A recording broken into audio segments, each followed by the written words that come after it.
Perkenalkan, nama saya Junita Ruslina Inggolan. Saya Prodi Pendidikan Bahasa Indonesia dari Universitas Evarina dengan NIM 211202008. Di sini saya akan menjawab 5 soal dari dosen saya, yaitu Ibu Vicha Auliananda SPD MPD dengan mata kuliah Pendidikan Pancasila. Yang pertama, landasan historis.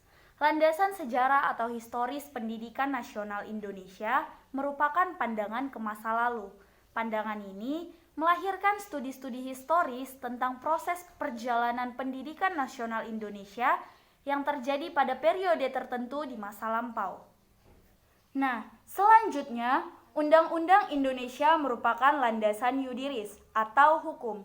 Perkuliahan pendidikan Pancasila di jenjang pendidikan tinggi tertuang dalam Undang-Undang Nomor 20 Tahun 2003 mengenai Sistem Pendidikan Nasional, di mana Pasal 1 Ayat 1 menyebutkan bahwa sistem pendidikan nasional berdasarkan Pancasila, yang artinya bahwa Pancasila merupakan sumber hukum pendidikan nasional.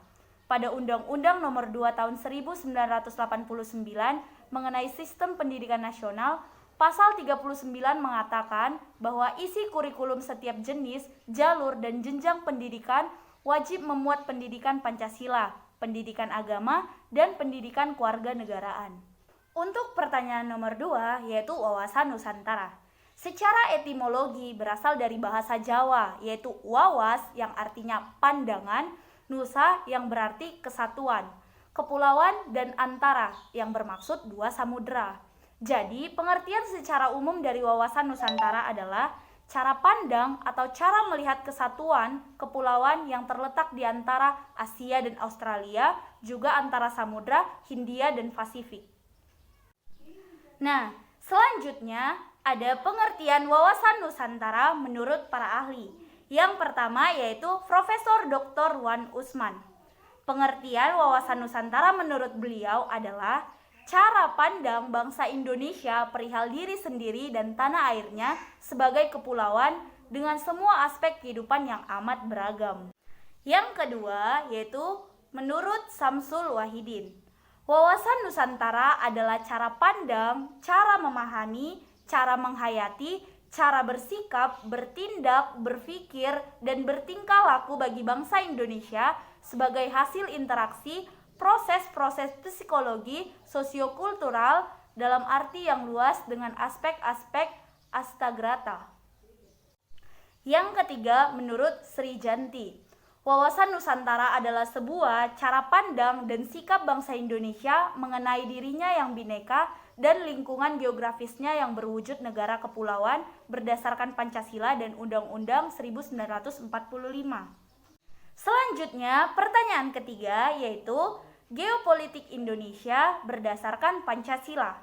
Menurut Insinyur Soekarno dalam pidatonya, lahirnya Pancasila pada tanggal 1 Juni 1945 menyatakan bahwa bangsa Indonesia mengalami national stage, yaitu di zaman Majapahit dan di zaman Sriwijaya. Yang dimaksudkannya di sini adalah konsep Nusantara sebagai negara maritim yang merupakan penghubung dari beberapa pulau sebagai pengontrol dan memanfaatkan laut sebagai syarat dari jalur perdagangan untuk mencapai kesejahteraan. Nah, pelaksanaan geopolitik Indonesia sendiri terbagi atas 3, yaitu secara politik, secara ekonomi, dan secara sosial budaya. Secara politik, pelaksanaan kehidupan politik yang diatur dalam undang-undang seperti Undang-Undang Partai Politik, Undang-Undang Pemilihan Umum, dan Undang-Undang Pemilihan Presiden.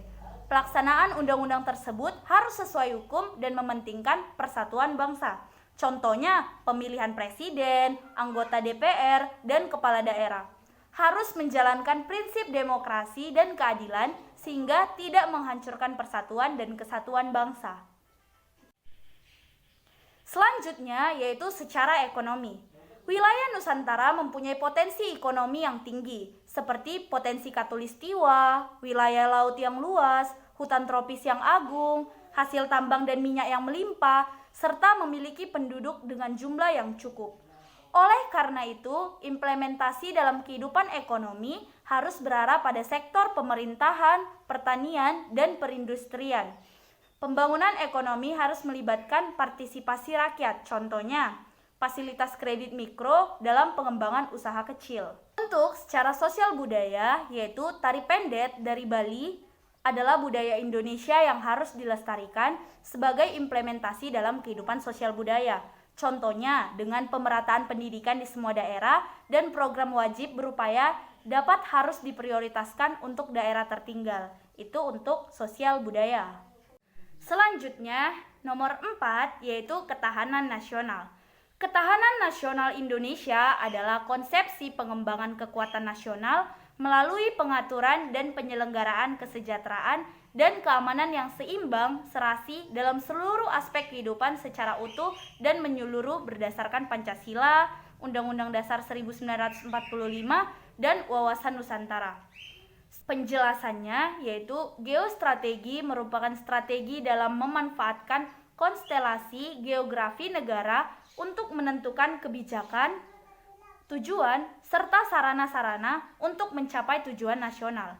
Geostrategi dapat pula dikatakan sebagai pemanfaatan kondisi lingkungan dalam upaya mewujudkan tujuan politik. Cara-cara pelaksanaan ketahanan nasional dalam masyarakat Indonesia yaitu yang pertama, memperkuat karakter generasi muda. Yang kedua, menegakkan hukum yang berlaku. Yang ketiga, meningkatkan kerjasama luar negeri. Dan yang keempat, adanya geopolitik. Geopolitik yang saya jelaskan di nomor 3. Pertanyaan kelima yaitu jelaskan mengapa konsep integrasi nasional bukan suatu konsep angan-angan belaka saja. Saya akan menjelaskannya karena banyak faktor pendukung yang mendukung integrasi nasional dan konsep-konsepnya. Yaitu satu, faktor sejarah suatu bangsa yang dapat menimbulkan rasa senasib dan seperjuangan. Yang kedua, adanya keinginan atau hasrat untuk bersatu secara utuh. Yang ketiga, memiliki rasa cinta tanah air. Yang keempat, memiliki rasa rela berkorban demi kepentingan negara atau bangsa. Yang kelima, adanya konsensus atau kesepakatan nasional yang tercermin dalam proklamasi kemerdekaan, Pancasila, serta Undang-Undang 1945. Yang keenam, penggunaan bahasa Indonesia sebagai bahasa sehari-hari dan sebagai bahasa pemersatu. Yang ketujuh, timbulnya semangat persatuan dan kesatuan di antara masyarakat. Yang kedelapan, memiliki semangat gotong royong untuk menjaga persatuan dan kesatuan. Yang kesembilan yaitu Pancasila dijadikan pandangan dan pedoman hidup dalam bermasyarakat. Dan yang terakhir, meningkatkan rasa solidaritas dan toleransi dalam kehidupan bermasyarakat. Baiklah, itu tadi adalah 5 pertanyaan dari dosen penguji saya. Dan itu tadi adalah 5 jawaban yang saya berikan untuk nilai UTS saya. Kiranya video ini dapat berguna untuk teman-teman dan saudara-saudara di luar sana yang menontonnya. Terima kasih.